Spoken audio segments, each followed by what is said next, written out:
Olwaleero lwe lunaku lwa 23 Baganda baffe Abayisiraamu lwe basiibye omwezi omutukuvu ogwa Ramadan. Abasiraamu bakubiriziddwa okunyiikira okusaba Katonda abasonyiwe era bayige n'okwebaza Katonda.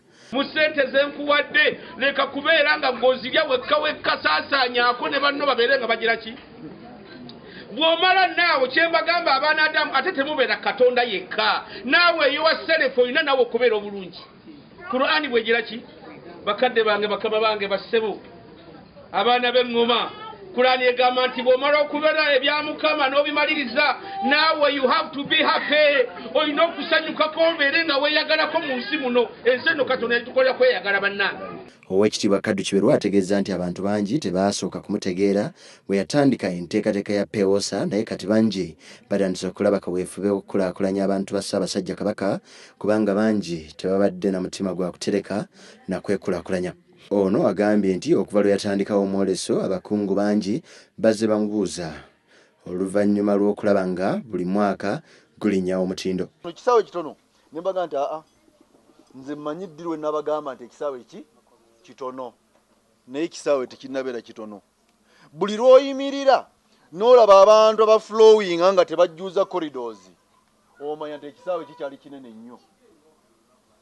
Naye kati ku luno nalabye ku bantu nga batandise okuflowinga corridors nenga nti mu myaka 2-3 mu maaso ekisaawe kiyinza okufuna. Ssenkulu wa CBS Radio Michael Kawoya Mwebe agambye nti Oweekitiibwa aliko abantu bayambye okwekulaakulanya mu nteekateeka ye ya peewosa mu byalo. Ono agambye nti abantu bano azze abasigamu omutima ogw'okwekulaakulanya era nga n'abakozi ba radio bangi batandiseewo ebibiina nga bino ebikulaakulanya abantu mu kaweefube obw'okukulaakulanya abantu ba Buganda bayogeddeko ng'ababadde abayinike n'okubeera mu bwavu obutagambika.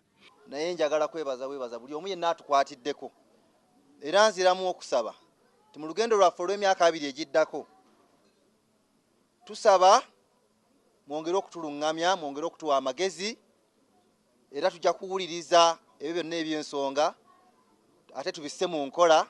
N'alinnya Saala Kagere eyakuzizza amazaalibwa agambye nti abantu ba CBS okuvaayo ne basalawo okutandika omwoleso guyambye abantu bangi okwekulaakulanya.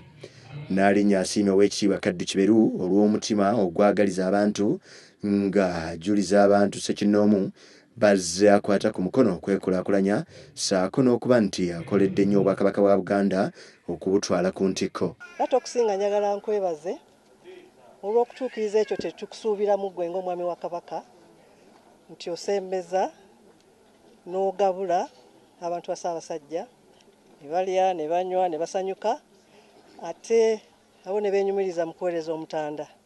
Weebale nnyo ensonga eyo. Eno y'emu ku nteekateeka y'Oweekitiibwa Kaddu Kiberu okusiibulanga Abasiraamu ku mitendera egy'enjawulo buli lunaku mu mwezi ogw'ekisiibo. Alipoota eno ereeteddwa Haji Nusuntale ku lwa WBS TV.